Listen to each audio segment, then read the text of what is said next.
বরকতময় স্থান ফিলিস্তিন, অসংখ্য নবী রাসূলের পুণ্যভূমি। এই ফিলিস্তিনে অবস্থিত মুসলমানদের প্রথম কেল্লা বায়তুল মুকাদ্দাস। শবে মিরাজের রাতে নবী সাল্লাল্লাহু আলাইহি ওয়াসাল্লাম এই মসজিদে নামাজ আদায় করেছিলেন। অসংখ্য মুসলিম শিশু হত্যা, সাধারণ মানুষকে নির্বিচারে হত্যা করা হচ্ছে।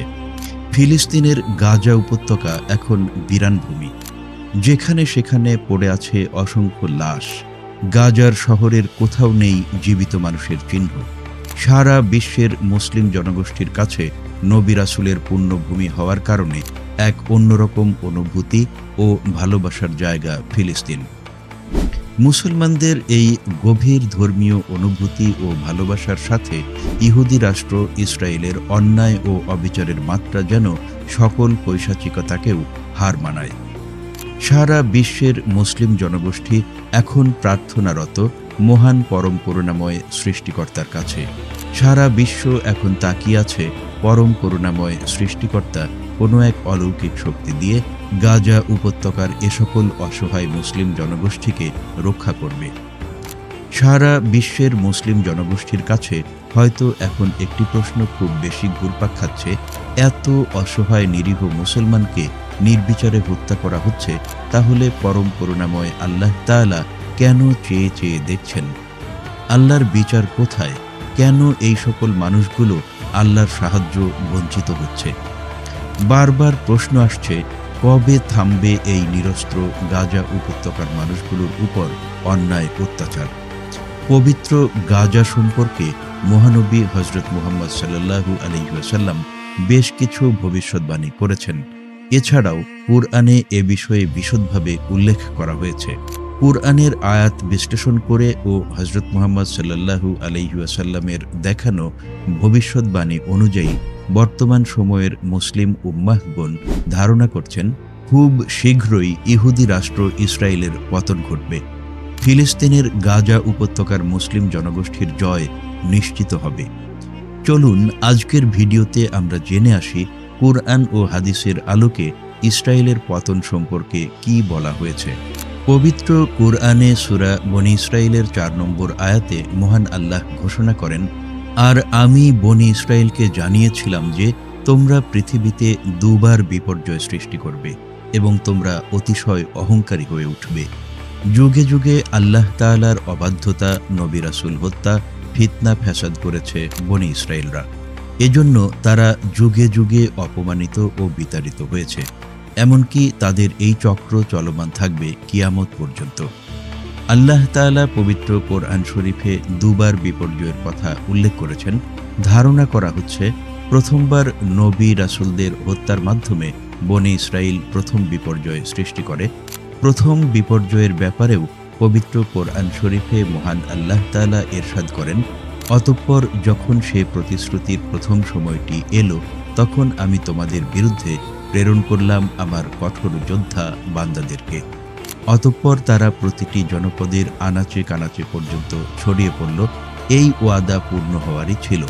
মহান আল্লাহ তাআলা আরও ইরশাদ করেন, অতঃপর আমি তোমাদের জন্য ওদের বিরুদ্ধে পালা ঘুরিয়ে দিলাম, তোমাদের ধন সম্পদ ও পুত্র সন্তান দ্বারা সাহায্য করলাম এবং তোমাদের জনসংখ্যার দিক দিয়ে একটা বিরাট বাহিনীতে পরিণত করলাম।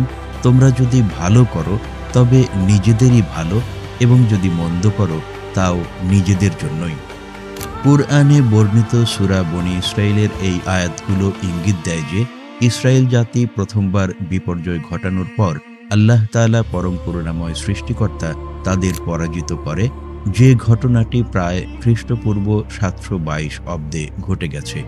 পবিত্র কোরআন শরীফের সূরা বনী ইসরাইল দ্বারা আরও জানা যায় যে প্রথমবার বিপর্যয় ঘটানোর পর পরাজিত হলেও তারা তওবা করলে আল্লাহ আবার তাদের শক্তি, সম্পদ, জনবল ফিরিয়ে দেন। এবার ধারণা করা হচ্ছে দ্বিতীয় বিপর্যয়ের ঘটনা ঘটছে ফিলিস্তিনের সাথে ইসরায়েলের। দ্বিতীয় বিপর্যয়ে ইসরায়েলরা আবারও শক্তিশালী হয়েছে এবং তারা পুনরায় পৃথিবীতে ফিতনা ফ্যাসাদ সৃষ্টি করছে। দ্বিতীয় বিপর্যয় সম্পর্কে পবিত্র কোরআনে মহান আল্লাহ তাআলা ইরশাদ করেন, এরপর যখন দ্বিতীয় শেষ সময়টি এলো, তখন অন্য বান্দাদেরকে প্রেরণ করলাম যাতে তোমাদের মুখমণ্ডল বিকৃত করে দেয় আর মসজিদে ঢুকে পড়ে যেমন প্রথমবার ঢুকে, এবং যেখানেই জয়ী হয় সেখানে পুরোপুরি ধ্বংসযজ্ঞ চালায়। হয়তো তোমাদের পালনকর্তারা তোমাদের প্রতি অনুগ্রহ করবেন, কিন্তু যদি পুনরায় তদ্রূপ করো আমিও তাই করব। আমি জাহান্নামকে কাফেরদের জন্য কয়েদখানা করেছি। কুরআনে বর্ণিত এ আয়াতগুলোর দ্বারা বর্তমান বিশ্বের আলেম ওলামাগণ মনে করছেন ইসরায়েলের পরাজয় অতি সন্নিকটে।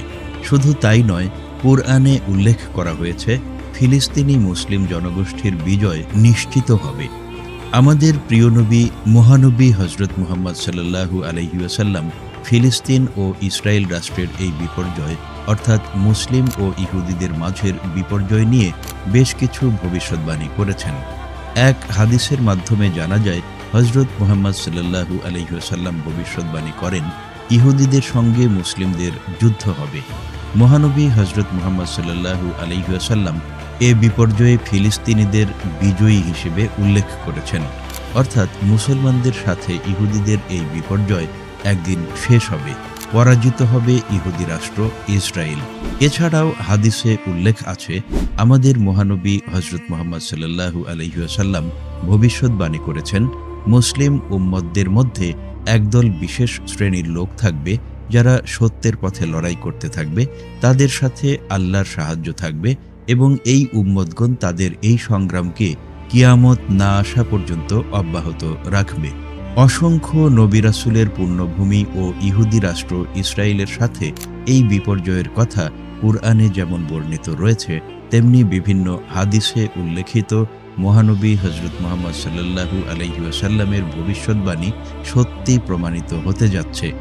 সারা বিশ্বের মুসলিম উম্মাহগণ মনে করছেন সেদিন আর খুব বেশি দূরে নয় যেদিন পবিত্র কোরআন শরীফ ও হাদিসে বর্ণিত ফিলিস্তিনের জয় ও ইহুদি রাষ্ট্র ইসরায়েলের পতন ঘটতে চলেছে।